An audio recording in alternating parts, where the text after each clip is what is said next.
ને મિત્રો paper solution આપણે જોઈ રહ્યા છીએ એમાં સિનિયર ક્લાર્ક 2016 નું જે પેપર છે એમાંથી એક આ પ્રશ્ન કે ભાઈ 11 પ્રાપ્તાંકોનો મધ્યક 13 છે તે પૈકી એક પ્રાપ્તાંક સાવ કાઢી નાખવાનો છે તો 15 છે એ નંબરનો જે પ્રાપ્તાંક છે કાઢી નાખે છે તો બાકીના પ્રાપ્તાંકનો મધ્યક કેટલો થાય મિત્રો તમે જાણો છો કે આ રીતે 11 પ્રાપ્તાંક હોય એનો જો તમારે સરવાળો શોધવો હોય તો પહેલા તો આ ખબર હોવી જોઈએ તો કેટલા છે તો કે 11 એટલે કે n બરાબર 11 બરાબર પછી આનો મધ્યક એ તમને ખબર છે શું x બાર તમને ખબર છે કેટલો છે 13 કારણ કે આપણા સૂત્ર શું છે x બાર બરાબર સિગ્મા xi છેદમાં n એટલે કે આનો નાનો જો તમે ગુણાકાર કરો તો તમને કોણ મળી જાય સિગ્મા xi તો આ બે તમને આપ્યા છે એટલે કે આ સરવાળો તમારે જોતો હોય આ સરવાળો છે બરાબર તો એ કેવી રીતે મળે તો તમારે આ બંનેનો ગુણાકાર જોજો 11 ગુણ્યા 13 મિત્રો એક યાદ રાખજો કે તમારે કોઈ પણ સંખ્યાને 11 વડે ગુણવું હોય ને તો સાવ સહેલું તમારે શું કરવાનું દાખલા તરીકે 1 3 છે તો સૌથી પહેલા તમારે સીધું 11 આ ગુણવા બેસવાનું નહીં શું કરવાનું આ તગડો અહીં મૂકી દેવાનું પછી આ બેનો સરવાળો કરવાનો પછી આ સંખ્યા મૂકી દેવાની ઓકે એટલે સીધો તમને જવાબ મળી જશે દાખલા તરીકે એક બીજું ઉદાહરણ લઈ કે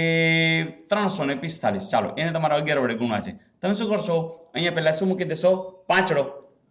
બરાબર પછી આ બેનો સરવાળો પછી આ બેનો સરવાળો પછી આ તો સીધો જવાબ આવી જશે 3795 તો આપણે અહીંયા ઉપયોગ કર્યા એટલે 143 થયા એમાંથી શું થયું કે એક 15 નામનો અહીંયા હશે આપણે આ સરવાળો તો મળી ગયો 143 પણ એ 15 નંબરનો પ્રાપ્તાંક સાવ કાઢી નાખવાનો છે જો આ ટોટલ કેટલા હતા 11 એમાં એક 15 નંબરનો પ્રાપ્તાંક છે સાવ કાઢી જ નાખવો છે કાઢો એટલે શું થાય 143 માંથી 15 જેટલો સરવાળો ઓછો થાય ચાલો તો શું થયું 8 ને 5 13 2 એટલે 128 હવે સરવાળો થાય છે બીજું કે આ 128 સરવાળો થાય છે અને પ્રાપ્તાંક કેટલા છે તો 11 માંથી એક ઓછો થઈ ગયો કારણ કે આ સાવ કાઢી જ નાખ્યો છે એટલે આપણે કરવાનું શું આવશે સૂત્ર પ્રમાણે કે સિગ્મા xi હવે નવો કેટલો છે તો કે 128 અને 10 કારણ કે આ 11 હતા એમાંથી એક ઓછો થઈ ગયો છે તો કેટલા આવશે 10 તો સ્વાભાવિક છે કે 128 ના છેદમાં 10 એટલે તમે જાણો જ છો કેટલા આવે 12.8 અને એવો જવાબ યસ તો મિત્રો આટલું સિમ્પલ હોય છે ઝડપથી કરી શકો આ તમે સૂત્ર ને એવું બધું એટલે મૂક્યું છે કે તમને સમજાય બાકી તો તમે સીધો ગુણાકાર કરો એ હવે તમને ડાયરેક્ટ આવડે છે એમાંથી 15 થી કાઢી નાખો અને 11 માંથી એક ઓછો કરો અને સીધો ભાગાકાર કરો એટલે માત્ર 10 સેકન્ડની અંદર આ જવાબ મળી જાય ઇઝ ઇટ ઓકે ને મિત્રો આ પ્રશ્ન પણ બહુ ફાઇન છે કે જો કોઈ સુરેખ આયોજનના પ્રશ્નમાં અસમતાઓ આપી છે 20 એના જેટલો અથવા એનાથી મોટો x છે 40 જેટલો અથવા 40 થી ઓછો એ જ રીતે y 20 અને 40 વચ્ચે છે 20 અને 40 પણ હોઈ શકે છે તો આનો પ્રદેશ તમારે શોધવાનો છે મિત્રો તમને યાદ જ છે કે જ્યારે તમને આ x અક્ષ આપી છે y અક્ષ આપી છે તો અહીંયા જેમ કે તમે આને શું કહો છો x અક્ષ આને શું કહો છો y અક્ષ તો હવે તમને ખબર છે કે દાખલા તરીકે આ 10 છે આ 20 છે આ 30 છે આ 40 છે તો અહીંયા 20 અને 40 એ x છે બરાબર એટલે તમારી પાસે આની વચ્ચે તમામ જેટલા આવેલા હશે એ બધા તમારે લેવાના છે પછી એ જ રીતે y ની અંદર ધારો કે આ 10 છે આ 20 છે આ 30 છે અને આ 40 છે તો જુઓ અહીંયા આ 20 અને 40 એટલે કે આ બધા તમારે લેવાના છે તો સ્વાભાવિક છે કે તમને અહીંયા જે મળશે એ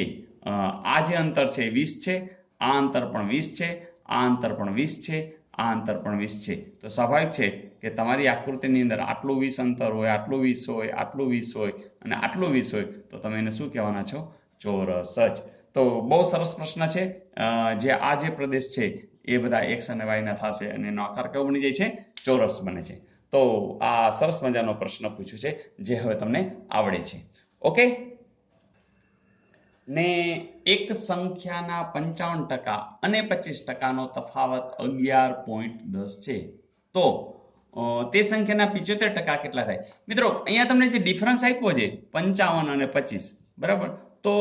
આટલી ખબર કે 30% એટલે કેટલા તો કે ભાઈ 30% એટલે 11.1 બરાબર અને આપણે જોઈએ છીએ કેટલા 75% એટલે આમ કે બીજું મૂળ રકમ શોધવાની પણ જરૂર છે નહીં બસ જોજો એટલે શું થાય 11.1 ગુણ્યા 75 છેદમાં 30 જોજો આ પોઈન્ટ છે તો આપણે હજી 10 લઈ લઈ ઓકે તો 15 50 આ 2 ચાલો 15 દુ 30 તો શું આવ્યું 111 ના છેદમાં 4 જોજો 111 ના છેદમાં 4 હોય તો તમને આવડે જ છે 7 4 દુ 8 અહીંયા આવશે 8 ને 3 11,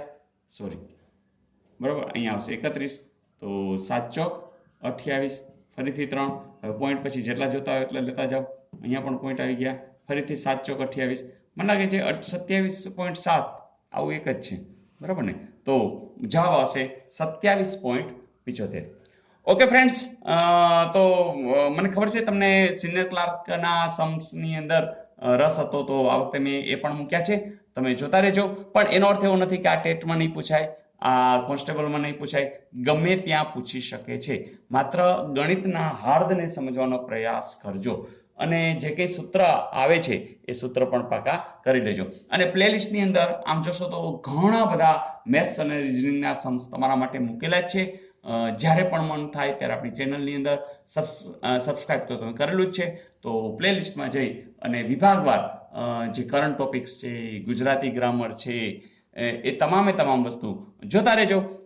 જનરલ નોલેજના ક્વેશ્ચન્સ પણ ઘણા બધા મૂકી દીધા છે, કરંટ ટોપિક્સના પણ મૂકેલા છે, તો તમે જોતા રહેજો અને શીખતા રહેજો. Okay, all the best.